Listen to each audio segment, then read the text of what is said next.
Function కైనా order చేయండి 8919763872 www.sanatanjal.in. ఇంకోటి ఈ మధ్య షుగర్ 15 ఏళ్ళకి 20 ఏళ్ళకి 30 ఏళ్ళకే వచ్చేస్తుంది షుగర్ అనేది.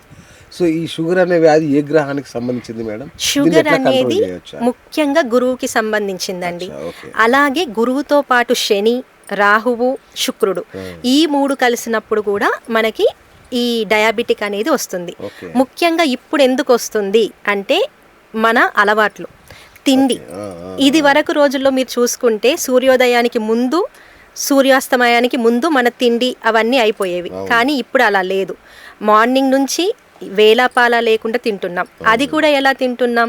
చాలా ఈజీగా, ఎప్పుడైనా సరే ఈజీగా వండుతున్నాము, ఈజీగా తింటున్నాము అనేది ఈజీగా మనకి షుగర్ లెవెల్స్ని పెంచుతుంది. అది డయాబెటిక్ వచ్చేయడానికి చాలా ఎక్కువ. అలాగే శుక్రుడు అంటే ప్రాసెస్డ్ ఫుడ్, రాహువు జంక్ ఫుడ్, ఇవన్నీ కూడా ఈ డయాబెటిక్ అనేది ఏజ్తో సంబంధం లేకుండా, అంటే నీ లైఫ్ స్టైల్ అనేది పోయింది అనే దానికి గుర్తు. అట్లా గుండెపోటు కూడా మేడం. ఈ గుండెపోటుని పసిగట్టొచ్చా మేడం? ఎప్పుడు వస్తుంది అసలు? వచ్చాక రెమెడీ ఏంటి ఇట్లా తెలుస్తుందా మేడం? తెలుస్తుందండి. మనకి జాతకంలో 4వ ఇల్లు అనేది మన గుండెను సూచిస్తూ ఉంటుంది. లగ్నం నుంచి 4వ ఇంట్లో పాపగ్రహాలు ఉన్నా, 4వ స్థానాధిపతి అఫ్లిక్ట్ అయినా వీళ్ళకి ఇక్కడ గుండెపోటు వచ్చే అవకాశం ఉంది. అంటే ఆ గోచారము, ఆ గ్రహం బలహీనపడము ఇవన్నీ చూసి పలానా టైంలో ఉంది అని చెప్తాము. కానీ ఇప్పుడు ప్రజెంట్ సిచ్యువేషన్లో గుండెపోటు కూడా ఎలా వస్తుంది? మన నిద్ర, మన లైఫ్ స్టైల్, దీనివల్లే వస్తుంది. కాబట్టి ముందు నుంచే వాటిని మార్చుకోగలిగితే, అంటే మీ జాతకంలో 4వ ఇల్లు బాగాలేదండి, మీకు వచ్చే ఛాన్స్ ఉంది. కాబట్టి ముందు నుంచి జాగ్రత్తగా ఉండండి అని చెప్పొచ్చు. ఇక థైరాయిడ్ మేడం, థైరాయిడ్ సమస్య లేడీస్కి చాలా ప్రాబ్లం అవుతుంది. దీనికి ఆస్ట్రో రెమెడీ ఏమైనా ఉందా మేడం లేడీస్ విషయంలో? థైరాయిడ్ అనే విషయంలో అబ్బాయిలు అమ్మాయిలకి ఇద్దరికీ వస్తుందండి. కానీ అమ్మాయిలకు రావడానికి ఒక పర్టికులర్ రీజన్ ఏంటంటే మనం ఏది కూడా బయటికి చెప్పకపోవడం. అది భయం వల్ల కావచ్చు, మొహమాటం వల్ల కావచ్చు, సొసైటీలో ఎదురు చెప్పొద్దు అన్న భావన వల్ల కావచ్చు. ఎవరైతే ఎక్కువగా మనసులో అంటే ఇక్కడ దాకా వచ్చిన మాటని పైకి తీసుకురావట్లేదు, ఇక్కడే పెట్టేస్తున్నారు అన్నప్పుడు ఈ విశుద్ధి చక్ర అనేది బ్లాక్ అవుతుంది. కాదు మేడం, లేడీస్ ఎక్కువ మాట్లాడతారు కదా, ఇంకా దాచుకునే ఉంటాయి అంత మాట్లాడే. ఇంట్లో ఖచ్చితంగా దాచుకుంటారండి. అవునా? ఖచ్చితంగా దాచుకుంటారు. అప్పుడు విశుద్ధి చక్ర అంటే బుధుడు అనే గ్రహము పాడైపోయిన వాళ్ళకి ఖచ్చితంగా థైరాయిడ్ సమస్య వస్తుంది. అలాగే చంద్రుడు, కుజుడు ఈ రెండిటి కలయిక జాతకంలో 2వ స్థానము అని చెప్తాము. లగ్నం నుంచి 2వ ఇల్లు అనేది చెడిపోయిన, ఆ గ్రహం అఫ్లిక్ట్ అయిన, ఆ చెడు గ్రహాల దృష్టి 2వ ఇంటిపైన ఉన్న వీళ్ళకి గొంతు క్యాన్సర్ కూడా, అంటే థైరాయిడ్ నుంచి క్యాన్సర్గా కన్వర్ట్ అయ్యే ప్రమాదం కూడా ఉంది అనేది మనం చెప్తాము. ముఖ్యంగా మీరు థైరాయిడ్ గురించి అడిగినప్పుడు జాతకంలో ఎవరికైనా 2వ ఇంట్లో బుధుడు అఫ్లిక్ట్ అయినా, చంద్రుడు అఫ్లిక్ట్ అయినా, బుధ చంద్రుడు అఫ్లిక్ట్ అయినా వీళ్ళకి వచ్చే ఛాన్సెస్ ఎక్కువగా ఉన్నాయి. దానికి మీరు ఆస్ట్రాలజీ నుంచి చేసే రెమెడీస్, బుధ జపము, చంద్ర జపం ఇలాంటివి ఉంటాయి. అలా కాకుండా యోగాలో మనకి చాలా ఆసనాలు ఉంటాయి. యోగా చేసేటప్పుడు మనకి విశుద్ధి చక్ర మీద మనకి చేపిస్తారు. అది థైరాయిడ్ని చాలా బాగా తగ్గిస్తుంది. అంటే భర్తను ఎంతనో తిట్టుకోమని చెప్పాలి అంతే కదండి. మనసులో ఉన్నది మాట్లాడాలి, కోపం అది ఒకటే కదా, భర్తను తిట్టాలి ఎలాగైనా. సో తిట్టనివ్వమని చెప్పాలి అంతే కదా. సో భర్తని తిట్టుకోండి, హ్యాపీగా మీ థైరాయిడ్ తగ్గుతుంది. ఫస్ట్ జాతకంలో అది మొదటి పరిష్కారం, రెమెడీ, ఫస్ట్ రెమెడీ. తర్వాత మేడం ఊబకాయం. అయితే నేను గమనించింది చాలామంది ఈ డైట్లు చాలా చేస్తారండి, ఎన్ని చేసినా తగ్గదు. మళ్ళీ 4 రోజులు చేస్తారు, మళ్ళీ ఆగిపోతుంది, లేదంటే చేసినా కూడా తగ్గకపోవచ్చు, లేదంటే ఇక్కడ ఒక సమస్య వస్తే నెక్స్ట్ ఇది తగ్గని ఇంకో సమస్య వస్తుంది. అసలు ఎంత చేసినా, డైట్ ఎన్ని చేసినా కూడా ఊబకాయం తగ్గకపోవడానికి జాతకపరమైన దోషాలు ఏమైనా ఉంటాయా మేడం? దీంట్లో ఏ గ్రహం ప్రధాన పాత్ర పోషిస్తుంది దీంట్లో? ఇప్పుడు మనకి లగ్నం, మనం ఏది చూసినా జాతకం మొదలయ్యేది లగ్నంతోనే. లగ్నంలో గురువు ఉన్న, లగ్నాన్ని గురువు చూసిన ఖచ్చితంగా వాళ్ళ బాడీలో కొంచెం వాళ్ళకి హెల్దీ బాడీ ఉంటుంది, కొంచెం లావుగా ఉంటారు, వాళ్ళకి వెయిట్ తగ్గదు అనేది ఫస్ట్. అలాగే లగ్నం నుంచి 2వ ఇల్లు, మనం ఏం తింటున్నాము, ఎలాంటి ఫుడ్ ఇష్టపడతాము అనేది చూపిస్తూ ఉంటుంది. 2వ ఇంట్లో రాహువు కానీ, గురువు కానీ, శుక్రుడు కానీ ఉన్నప్పుడు ఖచ్చితంగా మనం జంక్ ఫుడ్ ఎక్కువ తినడం, ప్రాసెసింగ్ ఫుడ్ తినడము, లేదా ఏదైనా ఓవర్గా తింటూ ఉండడము, 24/7 తింటూ ఉండడం అలాంటివి చేస్తాము. కన్సిస్టెన్సీ మెయింటైన్ చెయ్యము.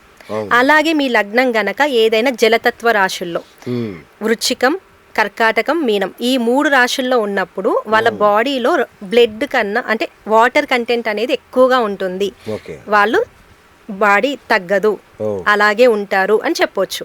కానీ ఇక్కడ ఒక్కటండి, ఎంత ఊబకాయం ఉన్నా ఏమున్నా కూడా మనకి మార్నింగ్ 4 నుంచి 5 మధ్యలో నిద్ర లేచి కొన్ని బ్రీతింగ్ ఎక్సర్సైజులు చేసి ఆ తర్వాత సూర్య నమస్కారాలు ఒక 11 సార్లు చెయ్యగలిగితే ఖచ్చితంగా వాళ్ళ మజిల్ పెరుగుతుంది. అంటే అక్కడ శని తత్వం అనేది పెరిగి మజిల్ పెరిగి బాడీ అనేది తగ్గడం స్టార్ట్ అవుతుంది. అది ప్రాక్టికల్గా ఎవరైనా సరే ఒక 41 డేస్ ఇంకా మీకు తగ్గట్లేదు, ఎంత చేసినా తగ్గట్లేదు అనుకున్న వాళ్ళు మార్నింగ్ 4కి లేచి వాళ్ళ డేని స్టార్ట్ చేస్తే ఇది కనిపిస్తుంది. ఇంకోటి ఒకటి ఉంటుందండి, 32x32 నియమం అని ఒకటి ఉంటుంది. మనకి 32 పళ్ళు ఉన్నాయి అంటే బుధునికి సంకేతం. 32 ఎందుకు ఉన్నాయి? ఎక్కువ ఉండొచ్చు, తక్కువ ఉండొచ్చు.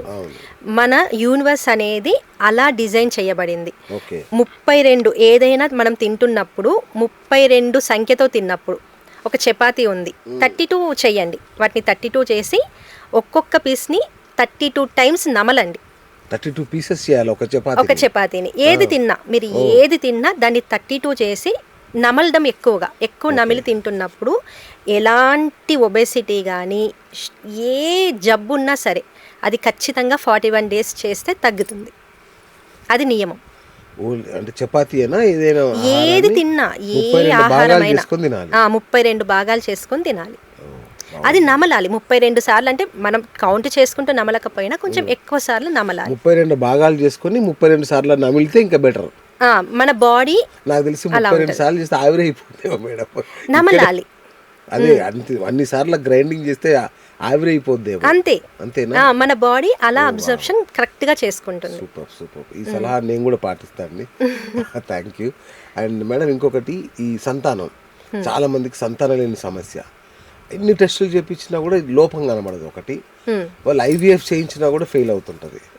దీనికి ఏమన్నా ఈ జాతకపరమైన దోషాలు ఉంటాయి, అలా అవుతుందా మేడం? ఇక్కడ కూడా మనం 2 రకాలుగా చెప్పుకోవాలండి. జ్యోతిష్య కోణం ఒకటి ఉంటుంది, ప్రస్తుత జీవన విధానం ఒకటి ఉంటుంది. 2 కోణాలు ఇక్కడ చాలా ఇంపార్టెంట్.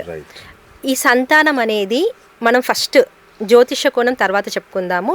నేటి జీవన విధానం చూసుకుంటే ఇద్దరు వర్కింగ్ ఉంటున్నారు, టైం దొరకదు, ప్రేమ అనేది లేనప్పుడు ఏది జరగదు. అది మెకానికల్గా పుట్టేది కాదు, ప్రేమగా ఆప్యాయతగా టైం తీసుకొని జరిగేది అది లేదు ఫస్ట్. దానికి తోడు జీవన విధానంలో మనం మార్నింగ్ నుంచి నైట్ వరకు అసలు బాడీకి చెప్పే పనులే లేవు. ఎప్పుడు మనకి ఆడవాళ్ళు మన ముందు తరాల్లో వాళ్ళకి ఖచ్చితంగా ఇంటి పనులు ఉండేవి, గుడికి వెళ్ళమనేవాళ్ళు. ఇప్పుడు పిల్లలు పుట్టకపోతే రావి చెట్టు చుట్టూ ప్రదక్షిణ చేయి. రావి చెట్టులోనే మనకి పిల్లలకి సంబంధించి గర్భాశయంలో ఉన్న దోషాలను ఆ గాలితోనే పోతాయని చెప్తారు. గుళ్ళో మనం ప్రదక్షిణ చేస్తూ ఉంటాం. ప్రదక్షిణ అనేది కూడా ఇక్కడ ఉన్న ఏవైనా సమస్యలని తొలగిస్తూ ఉంటుంది. ఇది జీవన విధానంలో మనం మార్పులు చేసుకుంటే పిల్లలు పుట్టడంలో ఉన్న 50% దోషాలు తగ్గుతాయి.